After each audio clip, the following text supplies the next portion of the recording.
কন্টেন্টের সঙ্গে রিলেট নয়, বাইরে হচ্ছে বৃষ্টি, আর সেই বৃষ্টি শুনলে পরে, বৃষ্টি হলে পরেই আমার এই গানটা শোনা বা এই গানটা করা মাস্ট।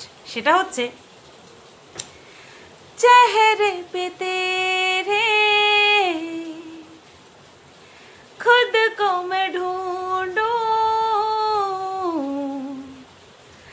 आंखों के दरमियां तो अब है इस तरह, ख्वाबों को भी जगह ना मिले। এবার বৃষ্টির আওয়াজটা শুনি, আর একদম রাইট টাইমে মেঘটা গর্জন করলো। ये मौसम की बारिश, ये बारिश का पानी, ये पानी की बूंदे तुझे ही तो ढूंढे, ये मिलने की ख्वाहिश, ये ख्वाहिश पुरानी हो पूरी तुझी से मेरी ये कहानी। এত ভালো লাগে আমার গানটা। গানটা যদি পুরোটা গাইতে পারতাম, এইটুকু করেছি তাতেই কপিরাইট দেয় কিনা সন্দেহ। আমার গানটা এত ভালো লাগে, তোমাদেরকে কি বলবো। হাফ গার্লফ্রেন্ড মুভি থেকে এই গানটা অসাধারণ লাগে আমার, অসাধারণ। তো যাই হোক, সারাদিন পরে আইছি হ্যালো বন্ধুরা করতে। হ্যালো বন্ধুরা, কেমন আছো সবাই? আশা করছি তোমরা সবাই ভালো আছো, আর আমিও ভালো আছি। আমি ভীষণ কুড়ে হয়ে যাচ্ছি, ভীষণ কুড়ে হয়ে যাচ্ছি। একটু মেঘলা মেঘলা ওয়েদার, হাওয়া দিচ্ছে, তার সাথে পাগল করা আমের মুকুল পড়ে উঠোন পুরো বিছিয়ে গেছে, আর চারিদিকে সূর্য মামা উঠেছে, বাট সূর্যের আলোটা পড়ছে না। ওফ মাই গড, এই যে কি ওয়েদার, তোমাদেরকে আমি কি বলবো। আর এই ওয়েদারে একটা কথাই বলতে ইচ্ছা করে, মেঘলা আকাশ যদি রোদ না থাকে, স্বপ্ন ভেসে যাবে, আটকাবে কে? হ্যাঁ, মেঘলা আকাশ যদি রোদ না থাকে, স্বপ্ন ভেসে যাবে, আটকাবে কে? আমার মনে হয় কি গানে গানে পুরো ভিডিওই করে দিই, একের পর এক গান করতে থাকি, পুরো গান করতে থাকি, এরকমটা আমার মনে হয় মাঝে মধ্যে। সেটা করলে তো আর হবে না। যারা গান ভালোবাসে তারা তো ভালোবাসে, বাট যারা শুধুমাত্র কন্ট্রোভার্সি দেখতে আসে তাদের কি হবে? তো সবার কথা মাথায় রেখে একটুখানি গানও করে নিলাম, আর বাবা ঢেকুর বেরোলো, আর হচ্ছে তোমার বলো কন্ট্রোভার্সিও করবো এবার। তো এই ভিডিওটা আমি কনফিউশনে ছিলাম কোন বিষয়টা নিয়ে আজকের এই ভিডিওটা আমি করব, কোন বিষয়টা নিয়ে।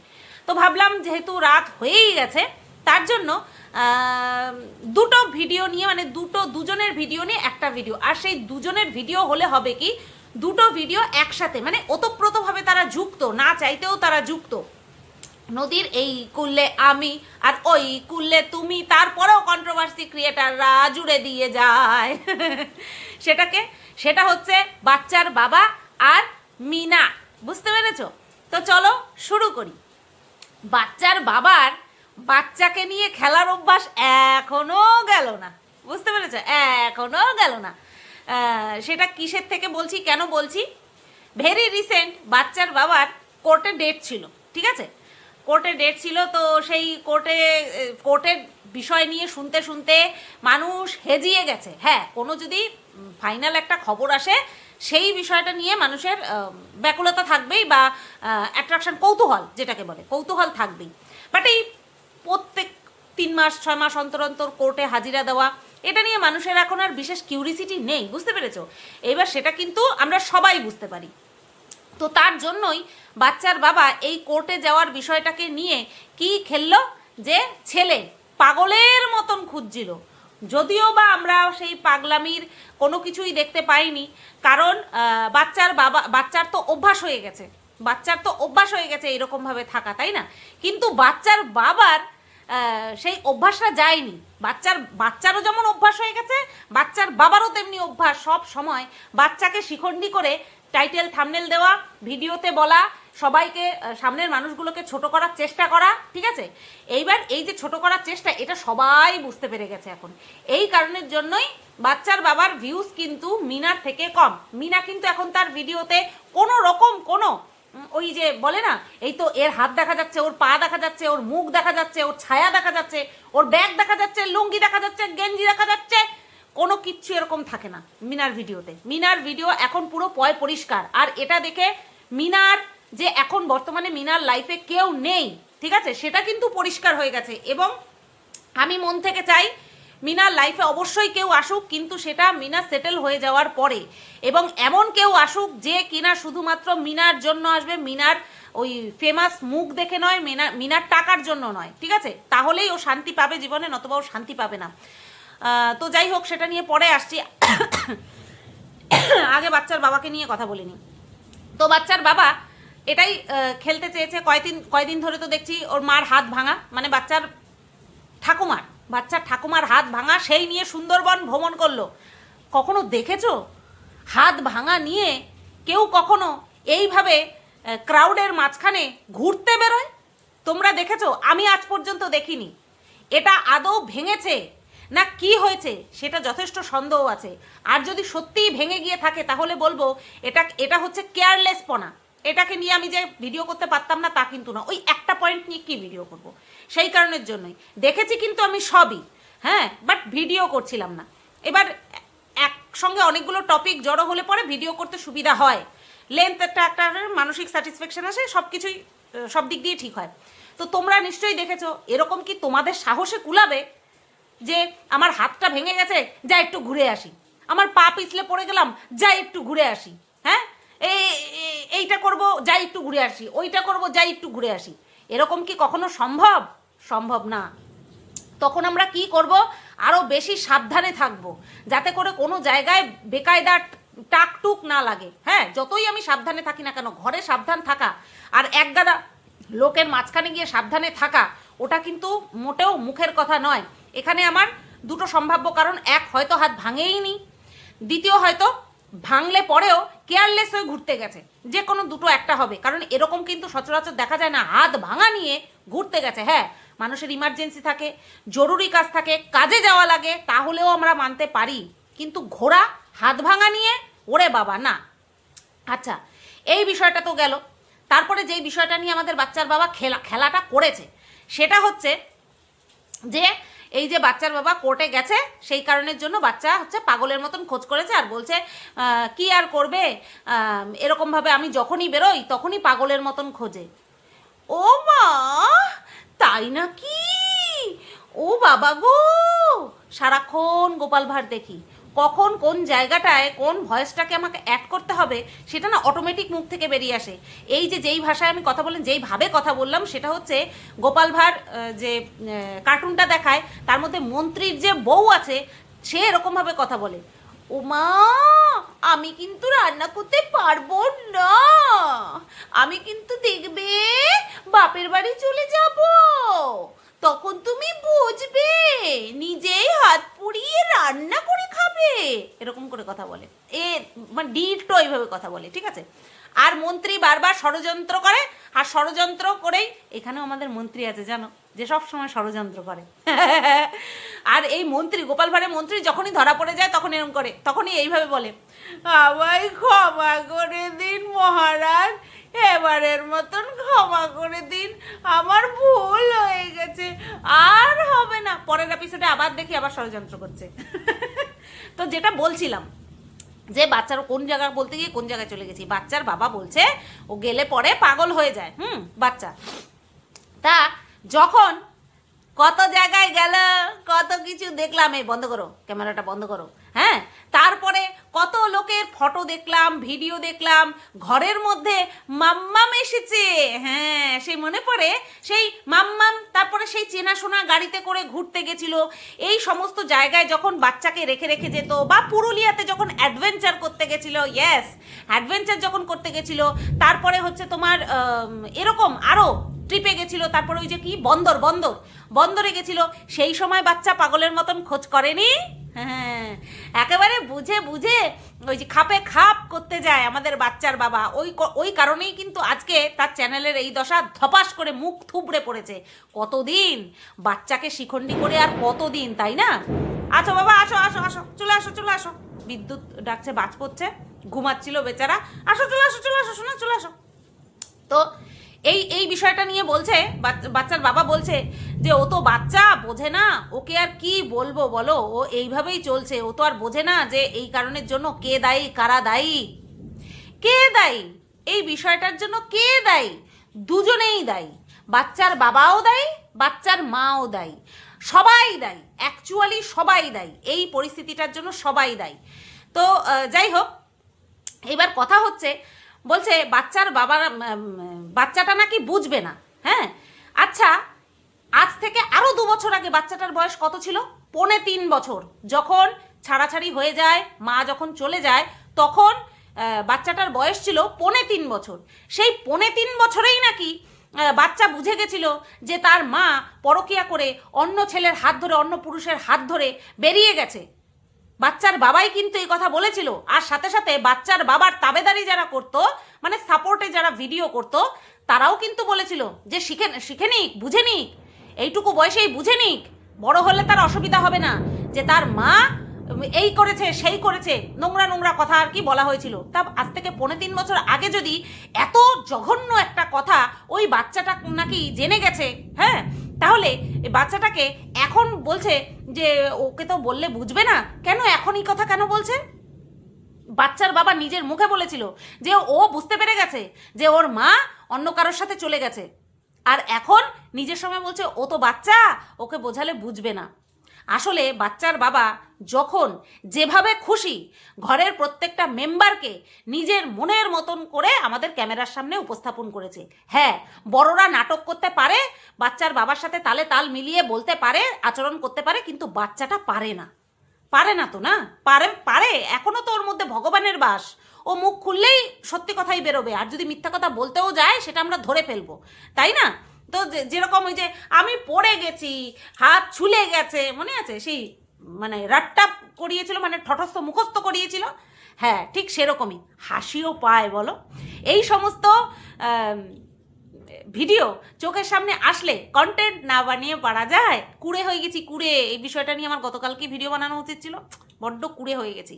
আচ্ছা, এই গেল বাচ্চার বাবার বিষয়। এবার চলে আসি বাচ্চার মায়ের কাছে। হ্যাঁ, বাচ্চার মায়ের জীবনে বর্তমানে বাচ্চার মা যে একেবারে পুরো ঝাড়া হাত পা রয়েছে, কোনো পুরুষ সঙ্গীর দিক থেকে বলছি, ঝাড়া হাত পা রয়েছে, সেটা কিন্তু পুরো পরিষ্কার। কারণ এক এক সময় না বোঝা যায়, যখন এই জিনিসগুলো হয় কারোর জীবনে, সেটা কিন্তু বোঝা যায়। তুমি হাবভাব লুকিয়ে রাখলেও তোমার অ্যাক্টিভিটিতে বুঝিয়ে দেবে। ধরো তোমার হাবভাবে আমরা কিছু বুঝতে পারছি না, কিন্তু তোমার কার্যকলাপে আমরা বুঝতে পারবো। যতই তুমি লুকিয়ে রাখার চেষ্টা করো, লুকিয়ে রাখতে পারবে না। তো বাচ্চার মা কিন্তু, মানে মিনার কথা বলছি, মিনা কিন্তু এখন বর্তমানে একাই রয়েছে, সিঙ্গেল রয়েছে, সেটা পুরো পরিষ্কার। আচ্ছা, এইবার মিনার মাকে নিয়ে তাহলে কি বলার আছে? বহুত কিছু বলার আছে। মিনার ভিডিওগুলো আমি সবসময় বলি, ওই দিল্লির ভিডিও আমার ভালো লাগে না। ও জড়সড় হয়ে থাকে, ওর যেই ন্যাচারাল স্বভাবটা, হ্যাঁ, যেটা কিনা হাসি ঠাট্টা হই হুল্লোড় এইগুলো করা, সেইগুলো ওই দিল্লিতে গিয়ে ফুলফিল হয় না। কারণ সবাই কর্মরত ওখানে, সবাই কর্মব্যস্ত, সবাই বেরিয়ে যায়। ও ওখানটায় কী কথা বলবে, কার সাথে কথা বলবে, কার সাথে হই হুল্লোড় করবে? তো সেই কারণের জন্য ওখানে, আর আমার হচ্ছে ওই যে ওই ফ্ল্যাট দেখতে পারি না তো, তারপরে সবচেয়ে বড় কথা হচ্ছে অন্যের বাড়িতে আশ্রিতা হিসেবে থাকে, সেই কারণে আমার আরও বেশি খারাপ লাগে। দেখো, একটা সময় যাদের সাথে একটা বন্ডিং তৈরি হয় না, সে থাকুক না, পরবর্তীতে নেই, কিন্তু সেই বন্ডিংটার এফেক্ট কোথাও না কোথাও থেকে যায়। সেই কারণে মিনার কোনো সময় কোনো ক্ষতি হোক সেটা কোনো দিন চাইনি, কখনো চাইনি মিনার ক্ষতি হোক। উপরন্তু যদি ওর কোনো মানে বেয়াদপি দেখেছি, উল্টোপাল্টা করে দেখেছি, তখন কিন্তু ভিডিওতে কটাক্ষ করেছি, জম্মের কটাক্ষ করেছি। কেন করেছি? যাতে করে ওর শিক্ষা হয়। জানি হবে না, নিজের থেকে যদি কেউ না শুধরায়, তাহলে তার শুধরানো কেউ শুধরাতে পারে না, ঠিক। কিন্তু ওই যে এত কন্টেন্ট আছে। 2 নম্বর, দেখো, শুধু যদি কন্টেন্টের পারপাস করতাম তাহলে ন্যাচারাল বা নর্মাল ভাবে বলে বেরিয়ে যেতাম, ভেতর থেকে জ্বলার প্রয়োজন হতো না। আমি সব সময় চেয়েছিলাম এবং ওকে বলেও ছিলাম, আগে নিজের পায়ের জমি শক্ত কর।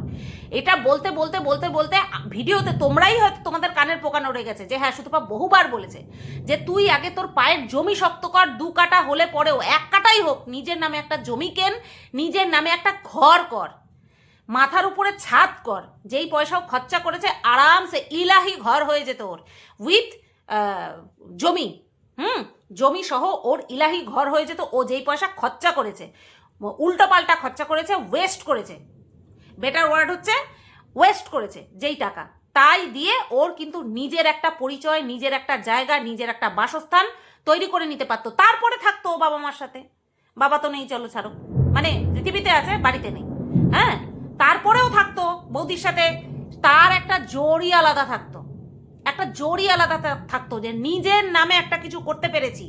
হ্যাঁ, তো এই কথা বলতে বলতে আমার মুখ থেকে ফেনা উঠে গেছে। আজ পর্যন্ত সেরকম কিছু করতে দেখিনি। যখন দেখছিলাম যে ওই রাস্তার পাশে একটা জমিও কিনবে বলে বলছিল ভিডিওতে, আমি যে কি খুশি হয়েছিলাম, কি খুশি হয়েছিলাম সে ধারণার বাইরে। তারপরে যখন ফ্ল্যাট নিল তখন ফ্ল্যাটের মর্ম কি আমি বুঝতে শিখিনি। যখন ফ্ল্যাটে গিয়ে উঠলাম তখন ফ্ল্যাটের মর্ম আচ্ছা করে বুঝতে শিখে গেছি। তারপরে একটা ফ্ল্যাট চেঞ্জ করে আরেকটা ফ্ল্যাটে আসলো, তারপরে ফ্ল্যাটটা চেঞ্জ করে যেই দিল্লিতে গিয়ে ফ্ল্যাট নিল না, তখন আমি ওর ঘোর বিরোধিতা করেছি। ও টিকতে পারবে না, ও যে এখান থেকে আবার যাবে না, ও ওখানেও টিকতে পারবে না, অসম্ভব, ওর এখানেই আসতে হবে।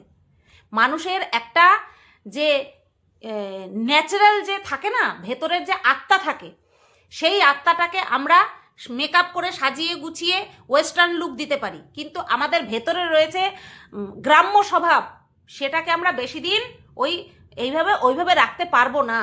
মিনার ক্ষেত্রেও তাই হবে। ও হয়তো ভাবছে আমি সব জায়গায় মানিয়ে নিতে পারি, হয়তো পারেও, খাদ্যাভ্যাসের দিক থেকে অবশ্যই পারে, নতবা টিকতে পারতো না। কিন্তু তা হলে পরেও ভেতরের যে একটা আত্মা আছে না, সেই আত্মাটা বেশি দিন সঙ্গ দেবে না ওকে। যদি সঙ্গ দিতই তাহলে ফ্ল্যাটে থাকতে পারতো। দিল্লিতে তো আচ্ছা, এই যে এখানে ফ্ল্যাট নিয়েছিল, ছেড়ে দিয়েছিল কিসের জন্য? কারণ এখানে যেতে পারবে না, ওখানে যেতে পারবে না, গেলে পরেই মানুষে পরেশান করতো ওকে, হ্যাঁ, জ্বালাতো, এখান থেকে ছবি তুলে দিয়ে দিত, ওখান থেকে ভিডিও করে দিয়ে দিত মানুষকে, হ্যাঁ, তারপরে ওর যে প্রাইভেসিটা সেটা বিঘ্নিত হচ্ছিল। দিল্লির ফ্ল্যাটে কি হচ্ছিল সেটা কেন ছাড়তে হলো ওকে? কেন ছাড়তে হলো ওকে? অত সহজ নয়, অত সহজ নয়। এটা পিতৃতান্ত্রিক আমাদের সমাজ, পুরুষতান্ত্রিক সমাজ, ঠিক আছে?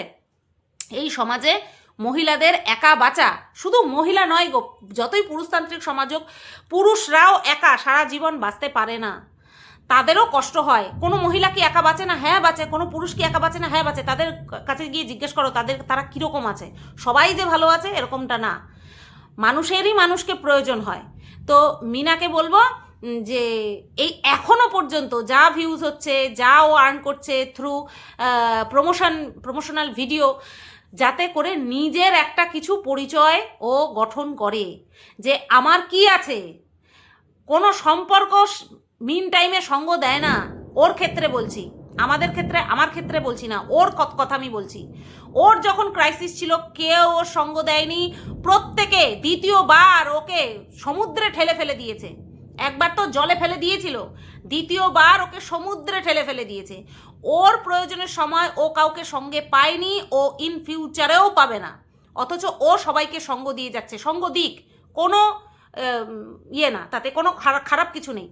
ওর সঙ্গে অমানুষিক করবে বলে, অমানুষিগিরি করবে বলে ওকেও অমানুষ হতে হবে এরকমটা কখনো না। ও মানুষের কাজই করুক, ও মানবিকতা বজায় রাখুক, কিন্তু নিজেকে আগে দেখুক, নিজের কথা আগে চিন্তা করুক। এখনো বলছি, নিজের নামে জায়গা কেন, নিজের নামে 2 কাঠা জায়গা কেন, নিজের একটা ঘর কর, দেখবি 4-5টা খুব সুন্দর আছে। কোনো দিল্লি মিল্লি কোনো জায়গায় গিয়ে তোর কিচ্ছু হবে না, এইখানেই কর যা করবি। বুঝতে পারলি? জীবনটা পড়ে রয়েছে, যে বলছিস না বয়স হয়ে যাচ্ছে, হ্যাঁ, সময় থেমে থাকে না। সুতরাং সময়ের কদর করতে শেখ, সময়টাকে ভালো কাজে লাগাতে শেখ। তোমরা বিশ্বাস করবে না, আজকে বিছানা তুলছি আর বরকে বলছি যে ভেবেছিলাম এই জন্মদিনে যে মন্দারমণিতে ছিলাম, যে এই জন্মদিনে আমি স্কুটি নেব ভেবে রেখেছিলাম। তারপরে কি হলো, যে জন্মদিনে তো ওইখানটায় ছিলাম, যে ফিরে এসে ফেব্রুয়ারির ফার্স্ট উইকে নেব। কি হলো?